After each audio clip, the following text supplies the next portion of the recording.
Welcome back to Narrative Dive, where we are deep diving into the stories dominating our world. Today with me is Beth Fisher-Yoshida, who has held a global multicultural negotiation and communication focus for 30 plus years. That is over 3 decades. That's quite impressive, Beth. She is the current program director of the Master of Science in Negotiation and Conflict Resolution at Columbia University School of Professional Studies. Beth's goal is to support people to work together collaboratively through effective communication to negotiate for personal and professional benefits, with the organization benefiting as well, and to do this within the context of making a better world overall. Beth takes a communication perspective, believing that relationships are made in communication, and the better the quality of our communication, the better the social worlds we make around us. I really love that approach, given that I specialize in communication. So welcome to Narrative Dive, Beth. Thank you so much. I'm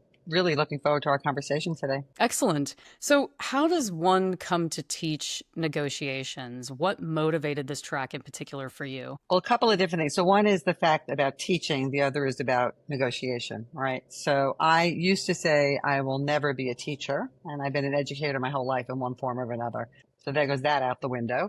My original career was in special education. I worked with kids who had learning and behavioral problems. And then I lived in Japan for quite a while and became face to face with intercultural conflict and intercultural communication. And then I did work in international schools. I did work at McKinsey and Company, and I became interested in the whole area of negotiation as well as inside of intercultural communication. When I came back to the U.S., I started teaching at Columbia University part-time and then became full-time later on. But I also started my own consulting and did a lot of work at the UN and other places. So culture and conflict and communication, negotiation were always mixed in. Negotiation in a business type sense, in a personal sense, but also as a method of conflict resolution. That's kind of, in a nutshell, many years. I can always go into more details about that, but that's the overarching story. That makes a lot of sense. And as somebody who's worked extensively with the United Nations myself, having to have difficult conversations and discuss policy with various parties coming from different cultures, I completely empathize with your experience there as well. And it definitely shapes you into, I don't want to say a master negotiator. I wouldn't call myself a master negotiator. I think you could probably call yourself that at this point, but it definitely sharpens those skills and also makes you a lot more empathetic too. So how do you really draw on your professional and personal experiences to advise others in negotiating successfully? I just want to say, I don't know if I'm always a master negotiator. I think that there's a pressure that I should be because I've been involved with this so long, but I could also notice my own errors as well. I think part of it is that I've worked with enough people over the years and I've studied this enough over the years that I can see patterns that people do when they're negotiating that help them a lot and become very effective. And I also see patterns that get in the way of people being effective. So, when you're in the middle of doing anything, you're in the middle of doing it, and it's hard to have that meta view where you can actually see down and see what's going on. But I can see that, and I can say, did you notice when this happened? And then sort of coach people or teach people in different ways or help prepare for specific negotiations that they have coming up. So by pointing those things out, and also you can't just say to somebody, well, don't do that because that's not going to work, because you have to replace it with something else. We can't only say, don't do that behavior, then what do I do? So you replace it with something else, practice it, internalize it from up here all the way into your whole being so that your behavior, you're naturally doing that. But I also talk a lot about the stories that we tell ourselves, which also get in the way. And so I help people unpack their stories, their own narratives about who they are as people and what they think they should be doing and where that came from. And are those stories serving them or not? You talking about how we tend to take these certain stories about ourselves into negotiations and how they can ultimately influence the outcome, including our confidence even. So let's dive into that a little bit more. How do these unaddressed emotions and insecurities sabotage negotiations? Give one simple example would be that people are raised differently depending on their gender, where they are in the world, who's raising them, and so on, the different messages that we get from all around us. So a very stereotyped story would be that little girls are taught to be nice, taught to be sweet, not to make waves, depending on the culture, taught to revere their elders, and so on. So now you're in a situation where you have that story in the background. You think you don't have the story, but you do when it kicks in, when you have to sort of counter that story. So now let's say I'm that young woman and I have those stories in my background. And now I'm going to sit down and negotiate a job, a salary, maybe a special project. And there's an older person. So now the elder, revering the elders gets in the way, or it's a not, a man or something. So I'm thinking, okay, is this like my father, my grandfather, whatever it is? Now I'm going to want to push to get what I want because I'm also told you should be assertive and you should get what you want. If you don't advocate for yourself, nobody will. But then that other story about, oh, but you're being so rude. You're not supposed to challenge. You're not supposed to say no. They know better. You're supposed to defer. So all of those stories are competing for your attention. How do you function well in a negotiation when you have those stories? So when I work with people, women especially, I help them identify what those stories are, where they came from, how they're influencing them. Of course, they're not all bad. Some parts of each story might be really good and useful. Take the ones that are good, the aspects, grow them, help them become more dominant in your own story, your own narrative. And the parts that are not helping you, rewrite them, either like press the delete button, rewrite them into something that is helpful, and then practice that. And one other sidebar here would be that I did study a little bit about neurosciences when I was preparing for my book. And one of the things that was so fascinating to me was that it's almost like a player piano. You have grooves in your brain, like physical grooves about the patterns of communication that you have. So you already have deep grooves for those stories. So you want to create grooves of other stories that then can overtake the stories that aren't working for you anymore. That That's a makes a lot very of sense. simple explanation of neuroscience is that any neuroscientist will say, what is she talking about? But that's how I understood it. That's yeah, that's definitely true. One that I heard recently, and I wanted to bring this up in our conversation today, is a friend of mine was walking into a job salary negotiation, which is probably one of the most common boilerplate negotiations that a lot of us will have to do in our adult lives. And she said, I'm really struggling, and I never struggled before. And I said, why? And she said, well, I was fired from my last job for making a mistake. And now I feel like a failure. And now I'm going in to try to have this conversation where I'm putting up a case for myself or to say that I deserve more money when in fact I don't even feel like deep down inside I do. Have you ever dealt with a situation like that one before? Yeah, that's so hard, So it sounds like she's lost her confidence, right? And she's lost Yeah. sight of the assets that she had. When you get fired from something, it's devastating, or you don't make something. But you know what? If you rewrite that story as well, it's like it may hurt in the moment, but maybe you're lucky. Maybe it just really wasn't a good fit.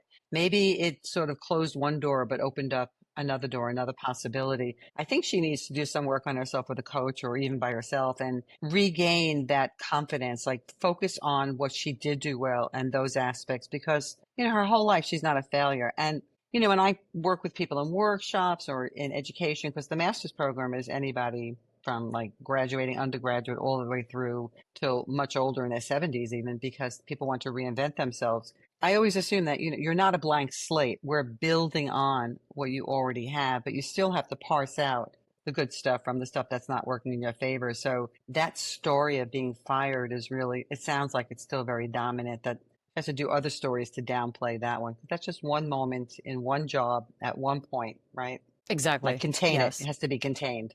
Yeah, Exactly. That was one of the things that I was telling her is, but you've done so many other great things. You just happened to be in a situation that wasn't working with your talents. But I can understand how that being burned by that and trying to take that into making a case for yourself that you deserve more would be really difficult. it's And hard. yeah, and so how do you help people see these sort of inner fears of making decisions? Another thing I had read recently was if you come from any kind of abuse as a child, this also drastically affects your ability to negotiate, which I'm sure you've encountered this one before. Yeah. So when it comes to something like abuse, I was just having a conversation the other day, I think with one of my daughters, talking about the difference between therapy and coaching. And, if you've come from an abusive background where there are really harmful stories, I think therapy helps relieve some of that. Coaching, like, is a different kind of a thing. But we all have baggage that we carry with us. And some of those stories are pretty harmful. And so it's very hard to advocate for yourself when you're coming from a place of feeling less than. I'm not qualified enough. I don't have enough experience. I'm not good enough. I've been told it. Yeah, we can point to all the different stories in our life and all the different people who've told us we're not worth it, and we can buy into that story. And I'm thinking, okay, and how does that serve you? How does that help you? So you're just going to sit there and not do anything because of those stories. I personally won't do that. I will not allow those stories to control me because I always feel like when you feed them by listening to them, then they're growing. And so I used to kid around and say, but maybe there's some element of truth in it that when I was younger, I think I was very shy. And people say, oh, yeah, right. Maybe I was shy, but I overcame that because I wouldn't allow myself not to enter into something, enter a room, try out for a role in a play, because I was afraid that if I did that and if I gave into it, it would just grow and be bigger and bigger and bigger, and then I'd never be able to do anything. I remember this story when I was younger, telling myself that. So we have to figure out what stories we want to believe and follow. And I would just ask people, like, well, why do you want, like, people say, oh, I'm not going to be able to do it. I'm like, okay, and where did that come from? Like, why do you think so? And really unpack that. Sometimes we say things we don't even know what we're saying, but just a habit of saying that, oh, I can't. I remember there were people doing martial arts and everything way younger too. And I used to teach school in Japan where they said, you can't say I can't. It's like, I can. Yes, I can. Yes, I can. That whole thing. So I can, I can. And that, changes your way of thinking too. Definitely. Yeah, it definitely does. Yes, I noticed too, Americans, because I lived in Germany for a while, and I noticed that Americans tend to speak in hyperbole. So if one thing was bad, the whole thing was bad. It was just terrible. You're really sort of creating a story when you do that, that everything was terrible, even though it wasn't. And so I've tried to, since I moved back to the States, really monitor that in myself as well, since Germans are very particular and specific about everything. I think Very they've detail got oriented. very much so, and I think they've got us beat a little bit more on that. And yeah, speaking of which, I want to go back to the topic of women. You mentioned that one of the narratives a lot of women are told is that they have to be nice. What are some of the other ones you've encountered, particularly with women? So sometimes, there's so many. So sometimes women hear those stories and they think, well, I'm not going to be that way. And then sometimes women overcompensate. So we overcompensate, being more direct, more assertive, and you have to read the room, so to speak. How assertive are you going to be? Because it's such a fine line when that behavior is interpreted as aggressive or the big B word, right? And so you have to figure out, whatever you choose to do, even not saying something is a choice, right? So I'm not going to say anything. I'm not going to go there. That's a choice. Everything you choose to do or say has a consequence. So what I try to do when I'm working with people, especially women, is to align what's the intention you have with the impact you want to have. And then what do we have to do to get there? Like what has to be said? How do you need to act into things? And so, like, if people say, oh, it's not going to work, I'm not good, I also ask, instead of those big generalizations, okay, let's get specific. What's the behavior associated with that? Or what's the wording? And really breaking it down. And when you start to break it down, it's just like when people say, he ignored me. Okay, what was he doing that caused you to believe that you were being ignored by him? And then we break it down and realize, could there be other stories? And then you say, yeah, there could be other things. Maybe he was preoccupied. Maybe he was busy in conversation with somebody else. Maybe he nodded and you didn't know. All these possibilities. Now, maybe he did ignore you, but there's so many other possibilities. And you start to get the gray areas, not so black and white. And you start to see the nuances there. And that's where I think we need to be, is really looking at the nuances and balancing, not asking with being way too aggressive in how we ask. And somewhere in the middle is a very big space where we can figure out what's comfortable for us and where we think we need to be with that other person. That makes a lot of sense. And that has cultural implications as well. Particularly going back to my time in Germany, I've noticed that when you negotiate with Germans and you lead with a lot of facts and data, it works better than when you lead with a story per se or something more figurative. And I'm sure that cultural conditioning really plays into a person's ability to show up to a negotiation. There's two particular subtopics under that I was interested in exploring with you. And one is the imposter syndrome, and the other is fear of being too aggressive. Because some cultures you're taught, don't be aggressive, don't ask certain questions, that's rude. And sometimes you have to in order to move something forward. So how do these things create invisible barriers, this imposter syndrome and this too aggressive? And what are your practical methods for breaking through those? So with the imposter syndrome, I think we all have it at one moment or another, or maybe we should give us a little bit of like not being too overconfident. But before I wrote my book, that came out in 23. I was thinking, working a lot, maybe I should write a book. And so the reason I thought that was not because I thought I was the most brilliant person in the world, the best researcher, or Miss Negotiation. It's because I felt that with all the experience I was having and working with so many different women, that I had experience that I could share with other women based on other women, right? All the women could share through my book. So even so I interviewed more than 100 women. I had their stories in there. I had theory that I'd been studying for years, practical exercises that I've been using for years, all of this, which substantiates that I'm qualified to write the book, right? As I'm writing the book, I'm like, what? Who are you to be writing this book? What do you think you know about women negotiating? When did you become the expert? And then I went, my God, I'm doing the same thing. I'm questioning myself. And then I had to say, no, you've interviewed more than 100 women. You have all of their stories and information. You have all these exercises, all these. And I went through it and I'm like, okay, I can do this. But I thought, wow, I was going through the same narrative of doubting myself. If I stayed in that space, I never would have written the book. Because I would have said, who do you think you are? You're going to be criticized. I mean, maybe I'm being criticized anyway, but people are going to say it's trash, whatever it is. But then I realized it's not only my voice in the book. I'm representing many other women's voices in the book. So I thought, okay, that adds some legitimacy to it. So that imposter syndrome can really hold you back and not let you be daring enough to take a risk, a measured risk. If you have none of that, then you just go for anything. And maybe that's a little bit too extreme too, but it helps you really think a little bit more cautiously about, should I really go forward?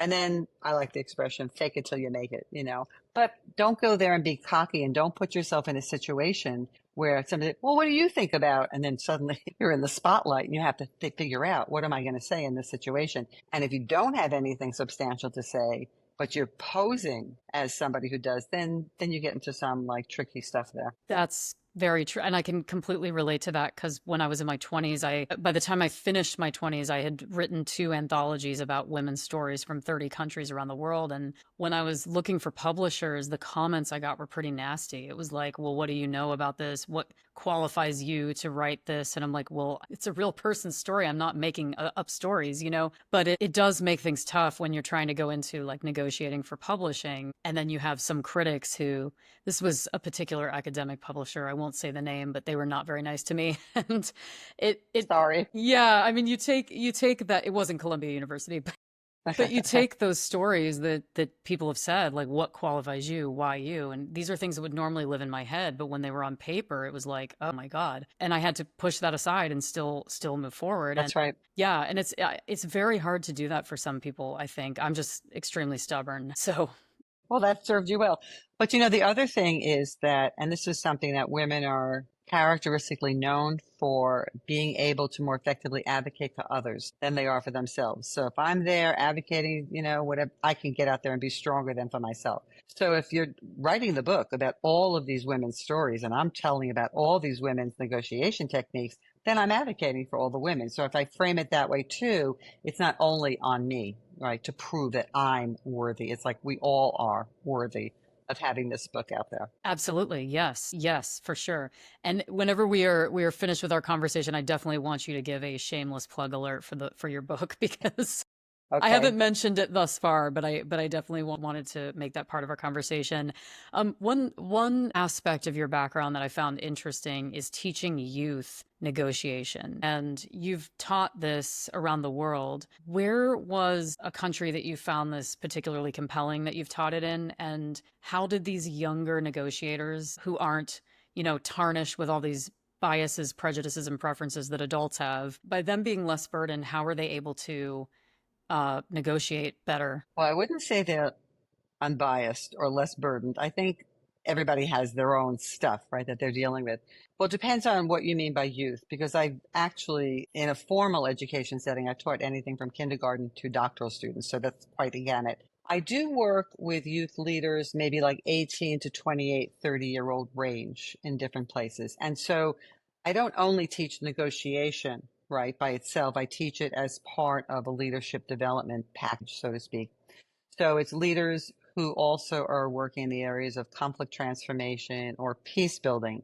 So that means that they have their age, which could be against them in some senses because people say, what do you know? You're young and all of that. But they also have street legitimacy and legitimacy with their peers. And so if you are smart and you are a person who's a municipal politician or you're leading any kind of municipality, I think you want to engage those youth leaders and develop them and help them because they're your insight into what's going on in the community. And you want to build their leadership skills so as they grow up, they can then also be in government or leaders in their communities and be effective. So negotiation skills are taught as part of how do you become a leader? How do you use your voice to advocate for yourself and advocate for others? How do you negotiate to get the resources that you need? So it's more embedded in that. And I found that, it's almost like polishing, right? A diamond, right? Diamond in the rough kind of. You have the people I work with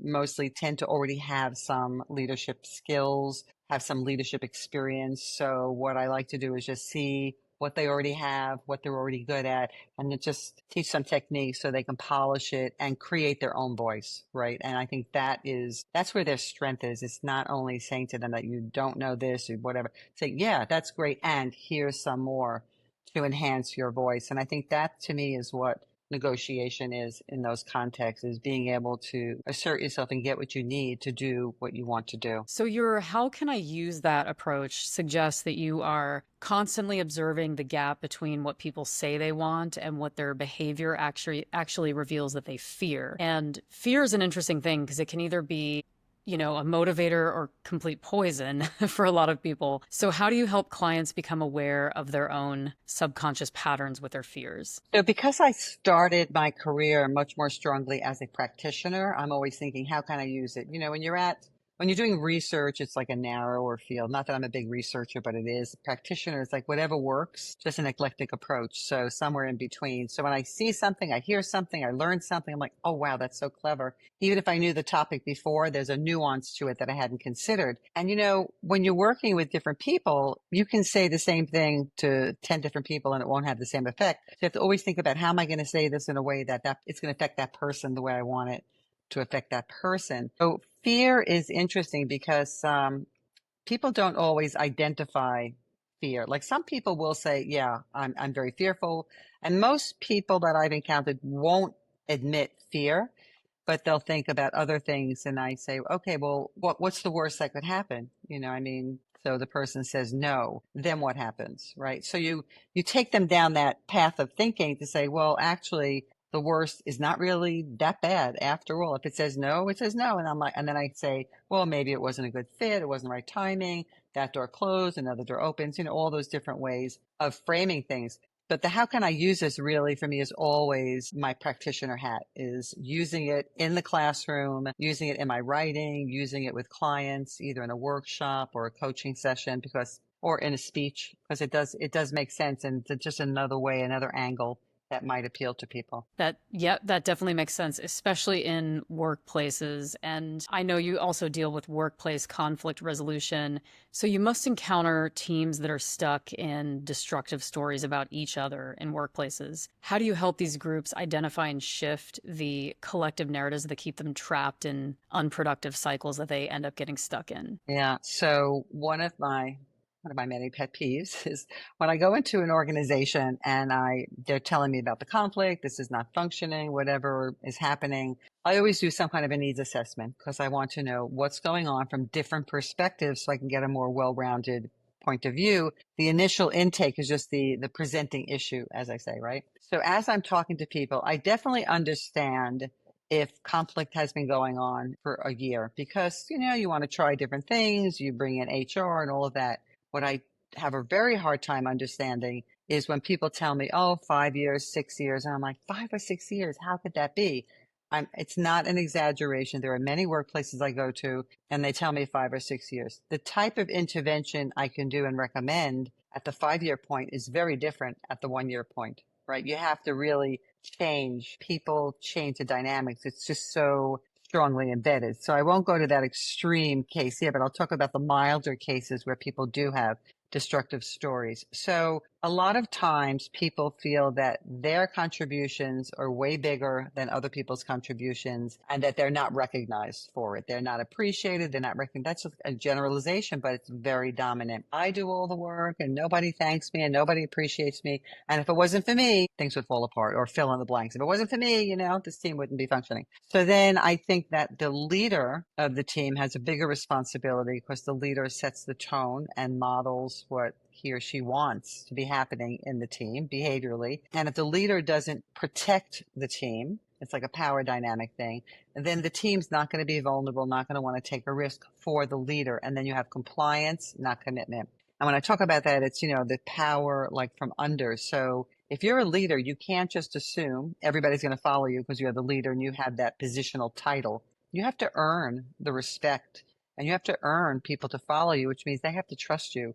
So there's a concept of psychological safety in the workplace too. So if I see that a leader is not taking care of people, that somebody else in the group is saying abusive things to somebody or taking advantage of somebody, and the leader is not helping create a situation that can protect everybody, then I have to say something there. So the leader has a big responsibility. So we have to really think about, what does an ideal team look like? Maybe we'll do a team retreat or something like that. I won't do a retreat like that if I think that there's still too much toxicity in the team, because I don't want to put them at a retreat where it can be like a free for all. You want to contain it as much as possible until people develop skills and attitudes where they want to contribute to doing something. So it's a constant negotiation there with, what's my role? What are my responsibilities? How am I going to contribute? What's my attitude about the situation, and so on. And the leader has to really walk the talk in order to have any credibility. Yeah, absolutely. We've all been in these organizational environments. Most professionals can say they've been in an organizational environment where there was that certain level of toxicity, and when there's not a leader taking the leadership position in addressing it and stomping it out, it starts to metastasize within the broader organization, and it spreads to other teams as well. I know I've been through a few of those situations myself, especially in working with companies like larger corporations where they're more siloed. So I want to do a brief exercise with you. Sure. I'm walking in to negotiate something. Let's pick this salary increase negotiation, because this is something that so many people have to deal with in their professional lives. So I'm walking into a room to meet with HR, potentially my future boss, and I want to ask for more money and more benefits in the package that's being offered to me. What's the first thing I should do before I go into the room? Well, the first thing you should do is psych yourself up to say, I got this and all the reasons why, and do your preparation and really be specific about what you want in the broad range. I'm glad you said benefits and not just salary, because you have to think about, and this is also reflects different ages of people going in, because people want different things in different generations. It has to be a much broader expanse, because if somebody says to you, you're asking, okay, I feel I deserve this much more money, and they say, not in the budget, sorry. Now what do you do? Yeah. Now you're stuck. Well, can you get it in the budget? Can you do it in six? Then you're like begging for no, that doesn't work. So you say, okay, there are lots of things I'm really excited about working here. I really want this job. And I think that, I can contribute a lot to the company as well. So I'd really like to explore with you the fuller package of what I'm going to be doing here. So of course there's salary, and I'd like to negotiate salary with you, but I also want to see how I'm going to grow and develop in the firm here. Like, what are some of the benefits you have? Like, do you have tuition reimbursement? What kind of learning and development opportunities do you have? So I'm really starting to expand the pie, which is a negotiation term, expanding the pie. It's not only about the salary. Of course, everybody wants to make more money, but if you are enriching yourself and making yourself more marketable, you're not only contributing to that organization, but you're also making yourself more marketable and growing, then that's not a bad thing. You may say, I'd like to be on a high visibility project because I want to work with people who are really effective and I want to be seen in my contributions. Or you want to say, what is your mentoring program here? Do you have one? I'd like to have a mentor, and this is the type of mentor I want to have. I mean, there's so many things, right? And I remember working with different organizations as a consultant, and one of the conversations was, should we offer learning and development opportunities? Because if we do, yes, we're developing the people to help us, but then we're also making them more marketable and they'll leave. And I said, well, do you want to just keep people stifled? They're going to leave anyway. So get as much as you can. And I remember years ago looking at somebody's like CV and saying, oh, they could only stay 2 years in all these jobs. That's really not very long. They can't hold it down. Now it's like, wow, 2 years. That's pretty good that they've stayed in different places. So it's a whole different scenario. But you have to say to yourself that I deserve this and here's why. Balancing the assertiveness with not being too cocky and definitely not saying, oh, yeah, right. I'll just wait. I won't ask. No, don't do that. You've already lost, right? You want to go in there and psych yourself up and whatever you need to do to build your confidence, keep yourself centered. I always ask people, like, what's your practice? Do you meditate? Do you do yoga? Do you have like visual imagery? Whatever it is, when you're in that moment, it's not the time to start the practice. You have to practice before. So if you're getting nervous and you feel like you're off centered and you're up in your head, how do you lower your energy? Kind of like an Aikido expression, like lower your energy so that you're calmer and you're not in your head. Because when you're in your head too much, then you can't think clearly. You have to lower the energy and clear out your head and cool it off so you can be very calm and centered. And if you don't get everything or you're not comfortable, say, you know what? Let's stop. If we, it's okay, let's pause now and let's think about this a little bit more. And maybe next week we can meet again. I'd like to come back. So you're always leaving the door open for a future conversation. Makes a lot of sense. And also looking at the backstory that they're coming from as well. Like, what problem am I solving in the organization? How valuable is that problem to be solved? And if they don't solve it, what are the consequences of that too? That was another one that I've considered in some of mine in the past that were successful. Not all of them have been, but yeah, that's another Yeah, approach. what's your value added? If you don't know your value added, it's going to be really hard for them to know. So you have to know. You know, I've worked on this kind of project before in my other organization, and here's what I found, and blah blah blah. And then so you're talking about it from experience. Like, okay, this person knows something. I had a former student who was telling me once that he was on this job interview for a consulting firm, and he got up. He's like, "Can I just use the whiteboard and just show you some of the analysis?" So he got up and he took the marker and started doing all this analysis. I like to think he got the job because of this, but he showed them, he demonstrated he could do analysis. And analysis is the buzzword. If you're showing that you have the ability to analyze something, that strengthens your negotiation. Exactly. Yeah.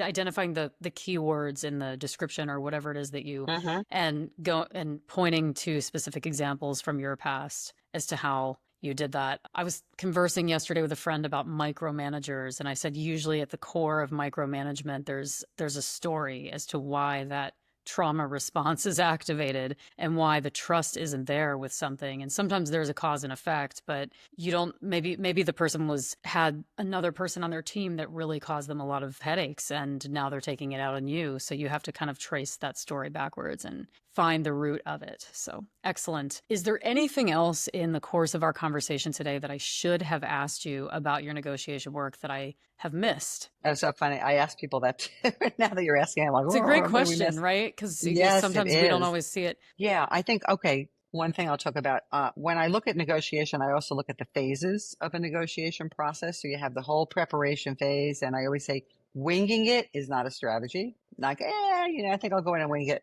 I don't think so. Because anything can happen where then you suddenly get stuck and you're a deer in the headlights. You always want to prepare, even if everything you prepare is not going to be covered. At least you have the confidence that you've covered a lot of territory. In the middle, the actual process itself. How do you manage your emotions? How do you deal with power dynamics and all the different things that happen in communication? And what's also really critical is the follow-up to the negotiation. Because you think about, even in our conversation here, which is not a formal negotiation, we've covered so much territory. I don't remember all the things we said or all the things we may have agreed to. And then afterwards, if I'm leaving a negotiation when so much information was exchanged, I don't know if my understanding is exactly the same as yours. So I want to make sure this follow-up, who said they do what, by when, what resources do you need, and so on. And then it just closes that package or opens it up for another cycle of negotiation. And I've seen too many times when negotiations fall apart because it doesn't have that follow-up. So the phases are very, very critical. That's an interesting one. Yeah, especially in diplomatic negotiations, there's always going to be a follow-up or many in some capacity, depending on what you're talking about. For And years. the stage and the amount of people involved and the seriousness of the issue. But yeah, in terms of that yes, that's very accurate, especially in a professional or salary negotiation setting. You stand out more when you follow up. Tell us an overview of your book and where we can find it so we can all get it. The book is called New Story, New Power, A Woman's Guide to Negotiation. There are 4 parts to the book. The first part has some general overview, some concepts about negotiation.